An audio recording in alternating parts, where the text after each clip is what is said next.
Welcome to Learning English, a daily 30-minute program from the Voice of America. I'm Pete Musto. And I'm Dorothy Gundy. This program is aimed at English learners, so we speak a little slower and we use words and phrases especially written for people learning English.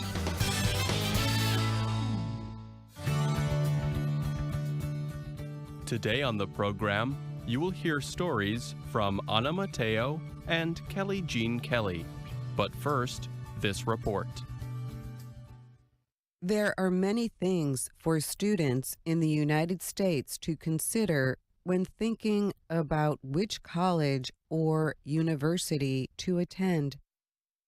This includes the location of the school, whether it is in a big city or the countryside, the size of the student population, and even how well known the school is. But as the cost of U.S. higher education keeps rising, another consideration for many students is return on investment.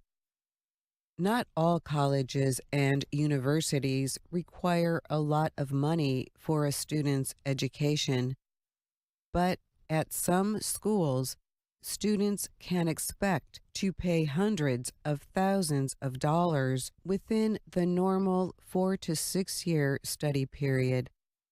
If they have to spend that much, students want to know what they can expect to earn in their chosen career field.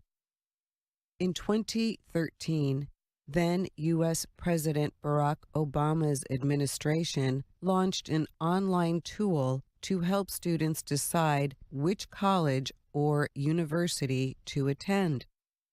It is a Department of Education operated website called College Scorecard. The department created the website as a database for all kinds of information on schools across the country. It lists information on yearly costs, average student debt, completion rates, and expected job earnings. The Obama administration put all this data in one place as a way of providing answers to questions about higher education.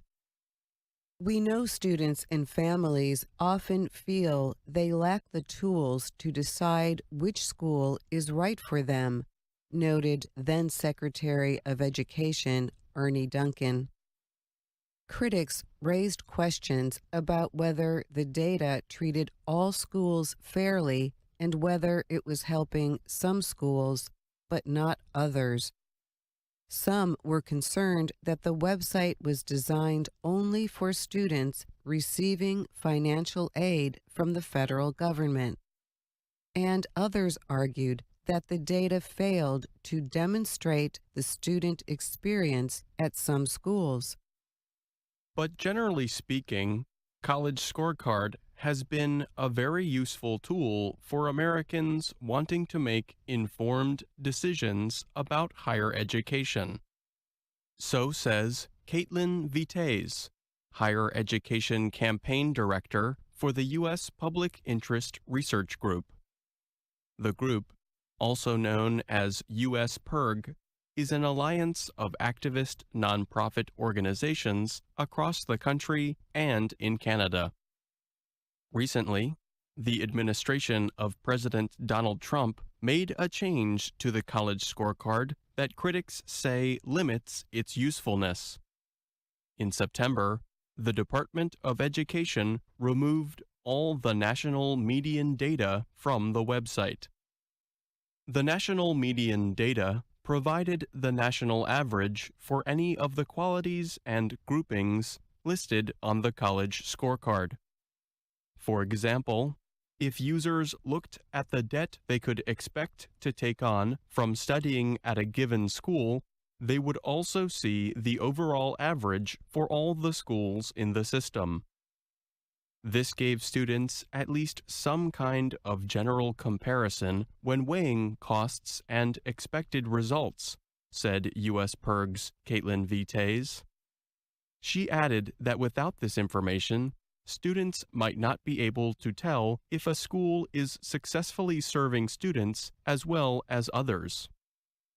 Vitays noted there are other ways for comparing the return on investment from colleges and universities, but some publications give more attention to schools that are well known and respected, but not necessarily the best value. Vitays said the current administration would want to limit this kind of information because of its support for-profit higher education. The Obama administration took legal action against several for-profit schools, accusing them of wrongdoing. Vitays said the current Secretary of Education, Betsy DeVos, has taken steps to remove rules that she considers harmful to the for-profit higher education industry. This includes announcing plans to cancel a rule requiring schools to ensure that their graduates find good-paying jobs. Vitays told VOA, if we're not going to be holding these schools accountable for all those really important metrics, and we're also not going to show that some of the schools are not a good choice for students, that doesn't serve the public interest. But the Department of Education argues that the national median data has serious problems and is not that clear.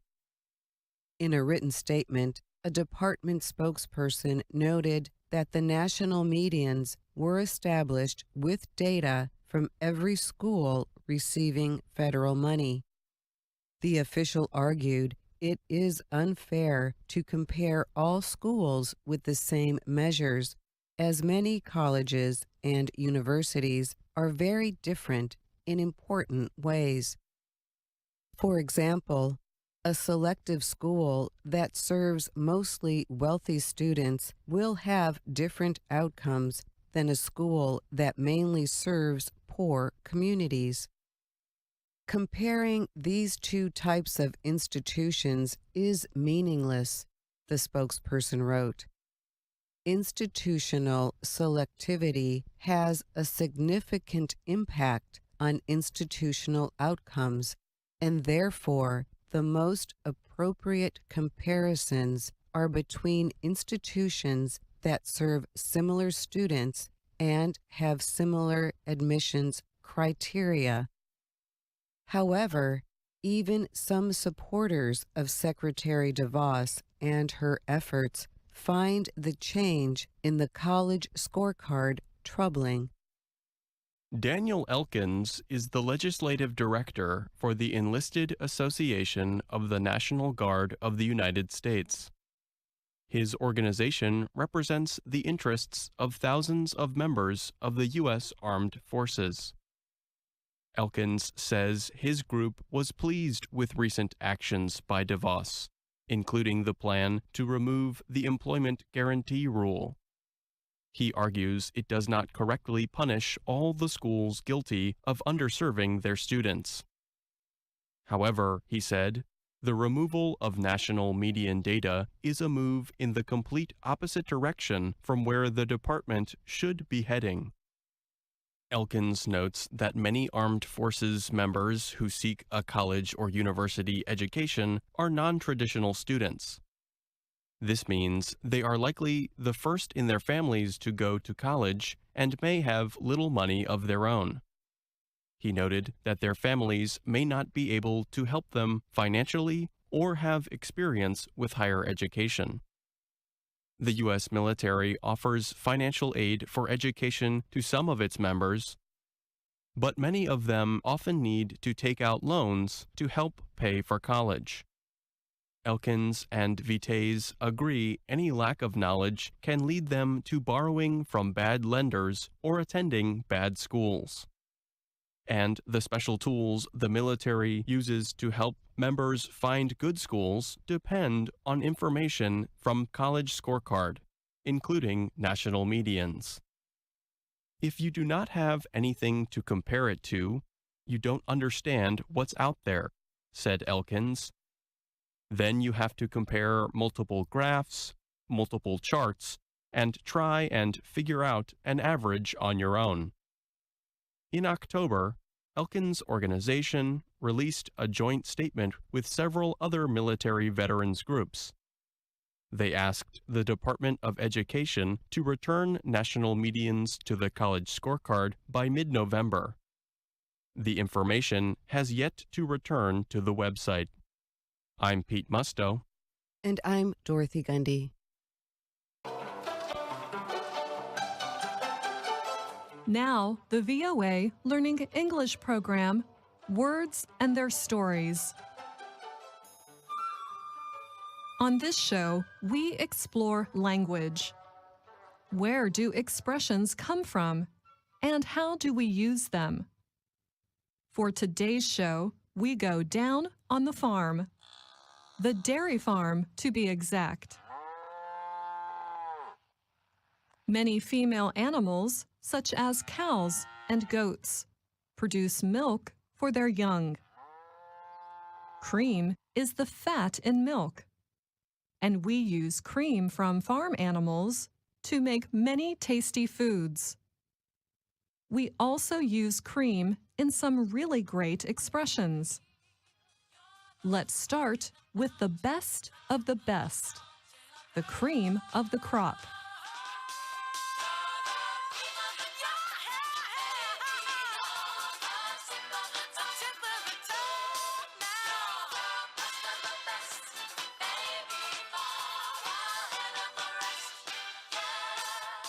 When you let milk sit, cream rises to the top. The cream is considered to be the best tasting part of milk. So if something is the cream of the crop, it is the best of its kind. For example, if the apples from a farm near my house are the best, I could say they are the cream of the crop. But English speakers use this expression for just about anything, not just food or drink. We can describe people this way. For example, the students listed at the top of their class are generally the cream of the crop. The noun cream has been used to mean the best since the 16th century. The French expression la crème de la crème means the cream of the cream, and it came into use in English by the year 1800. These days, we commonly use crème de la crème in informal, everyday speech. You can often hear Americans say this even if they have never spoken French in their lives. For some reason, they drop the first article la. Well, the reason could be perhaps that they do not actually speak French. Now back to foods. Cream is used in many foods. Naturally, you need cream to make a cream puff. A cream puff is a light and delicate pastry filled with sweet cream. They are a popular treat and can be very delicious. Outside of the bakery, however, cream puffs can also describe a person. If you call a man a cream puff, you are saying he is weak, both physically and mentally. And he is really not that good at anything. Now, a cream puff you get from the bakery is delicate and can fall apart easily. So when talking about a woman, a cream puff is a delicate female. I know she doesn't really want to stay. Be careful how you hold her. Please don't ever scold her. She's my cream puff. However, I would not suggest calling a woman a cream puff. It's best to leave the cream puffs in the bakery. Talking about baked goods, many are made with butter. And butter comes from cream. You start with a bowl filled with fresh cream. If you beat the cream again and again, you will get butter. Many dessert recipes call for mixing or creaming butter with other ingredients, like sugar. Creaming butter is an important part of making some foods. It can take some time and arm strength to cream butter, especially if it is cold. You must beat and beat the butter until it becomes soft. So it is not surprising that when you get creamed in real life, you get beaten badly. You can get creamed in a sporting event. If your basketball team loses by 30 points, you guys got creamed. Usually there is an opponent who creams you. So if you do poorly on a test, you would not say you got creamed. That would mean you were competing against other students and they won. We also use the term creamed when talking about a physical beating. So if someone beats you up, which we hope will never happen, you could say that person creamed you. That is terrible and we are so sorry. But maybe the person who creamed you is a good friend. They apologized and now everything seems better. You could say that everything between you is now peaches and cream. This means a situation that started off badly or was going badly is now very much improved. Here is another example, and this one does not involve anyone getting beat up. Let's say a new business got off to a bad start. The office space was in poor shape. The product launch failed, and several investors pulled out. But now, a year later, the company is turning a profit. The offices are beautiful, and all the investors are happy. Everything is peaches and cream. Peaches and cream is also used to describe a woman's skin. This means her skin is creamy, clear, and soft. Which is strange when you think about it. Peaches are usually yellowish-orange and a little fuzzy. That would mean someone with peaches and cream skin would look a little orange and a little hairy. But it doesn't mean that. As we often say, English is funny that way. And that's Words and Their Stories. I'm Ana Mateo. Your final return will not diminish, and you can be the cream of the crop. VOA Learning English presents America's Presidents. Today we are talking about George Walker Bush. He took office in 2001 as the 43rd president. He has a similar name to another president, his father, George Herbert Walker Bush. To simplify things, Americans sometimes call the younger Bush 43, or simply W. Here we will just call him Bush. Because Bush is a recent president, historians have not reached a broad agreement on his time as a leader. But he will surely be remembered for facing one of the biggest challenges to any president, the attacks against the U.S. on September 11, 2001.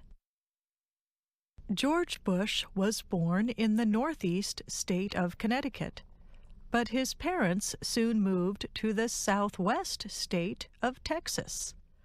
George grew up there and considered Texas home. The Bush family had a long background in politics. Bush's grandfather was a senator. His father held many public offices. In some ways, George was prepared for a career in politics too. He went to the same private boarding school as his father. Then, Like his father and grandfather, George went to Yale for college. He also worked on several political campaigns, but he said he did not consider pursuing politics. Instead, he earned a degree in business at Harvard and took a job in an oil company in Texas. In time, he founded his own oil business.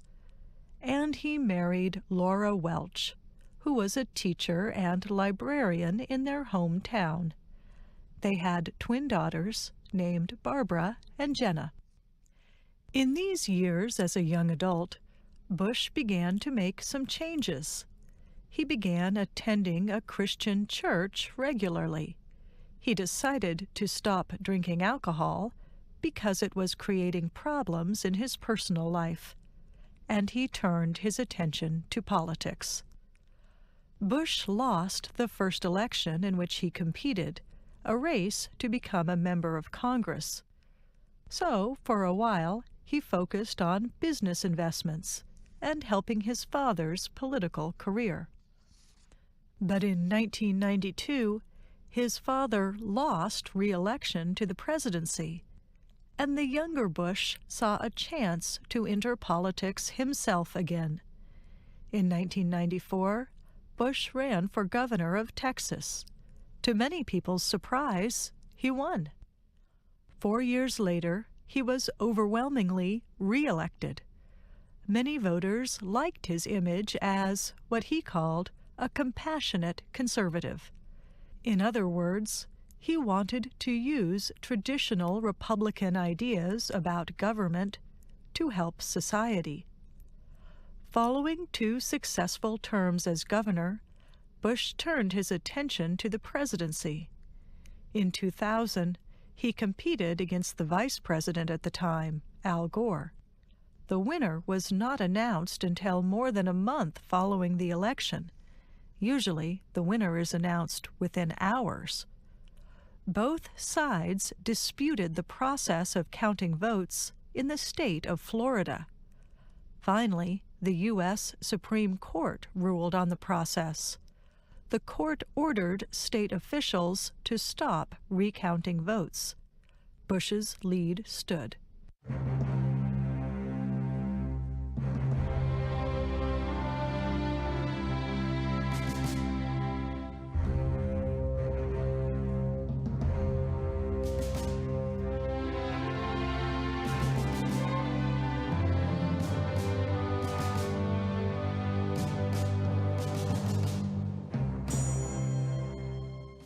Bush entered office expecting to bring many of the ideas he pursued in Texas to the entire nation. For example, as president, he permitted religious groups to receive government funding and set national standards for public schools.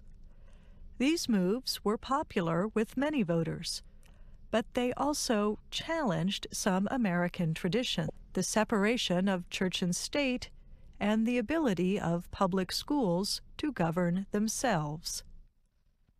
For many presidents, these policies might have created a legacy, but early in Bush's term, he faced a crisis that defined much of his time in office. Hijackers linked to the Al-Qaeda group seized 4 airplanes on September 11, 2001. They purposely crashed 2 planes into the Twin Towers of the World Trade Center in New York City, eventually killing more than 2,700 people. Another plane was flown into the Pentagon, the country's military headquarters outside of Washington, D.C. About 200 people died there. The 4th plane was aimed at another important target, but passengers fought the hijackers. The plane lost control and crashed in a field in Pennsylvania. All 44 people on board died there. President Bush was visiting an elementary school in Florida that morning. He learned about the attacks while he was reading with the children. At the end of the day, Bush spoke to the nation. He said, The U.S. would answer both the terrorist groups and the countries that permitted terrorist groups to thrive. Over the next years, Bush took a number of actions to create a new national security strategy. They included creating a Department of Homeland Security, making changes to the country's intelligence operations, and reforming the U.S. military. He also sent U.S. forces into Afghanistan to destroy terrorist networks there. Bush was especially targeting the person who had designed the September 11 terrorist attacks, Osama bin Laden. The struggle in Afghanistan was successful at first, but continued throughout Bush's time in office, and bin Laden was not captured while Bush was president. In 2003, Bush opened another front on what some called the War on Terror. He and other government officials said the leader of Iraq, Saddam Hussein, was developing weapons that could kill many people. They said Hussein and his connections to terrorist groups threatened Americans and people in other countries.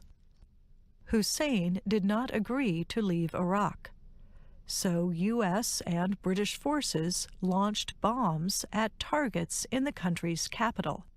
Additional troops destroyed what was left of the targets. Hussein was quickly overthrown, but the weapons of mass destruction were not found. For the rest of Bush's presidency, U.S. forces remained in Iraq. Bush promised that Americans would stabilize the country and help Iraqis create a democratic government.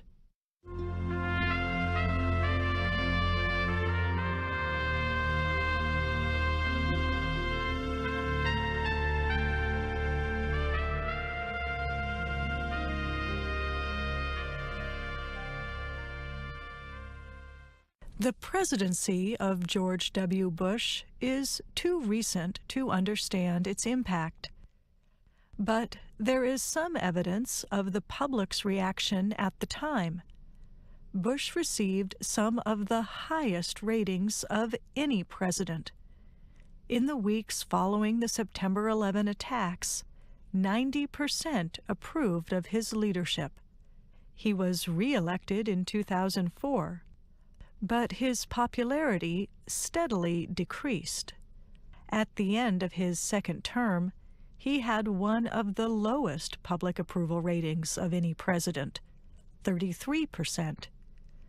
The U.S. economy had entered a recession. More Americans disagreed, especially with his decision to invade Iraq, and some criticized his government for responding too slowly after Hurricane Katrina struck New Orleans and the country's Gulf Coast. Since Bush left the White House in 2009, his approval ratings have, like those of many presidents, risen again. He has mostly avoided public appearances. Instead, he has enjoyed playing sports, helping charities, and reading U.S. history. He also began a new hobby, painting. He has created portraits of dozens of veterans to honor their service in the military.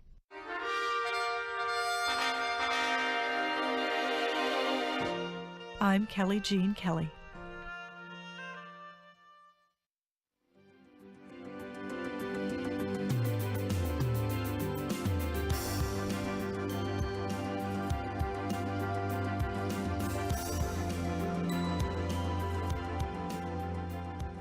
And that's our program for today.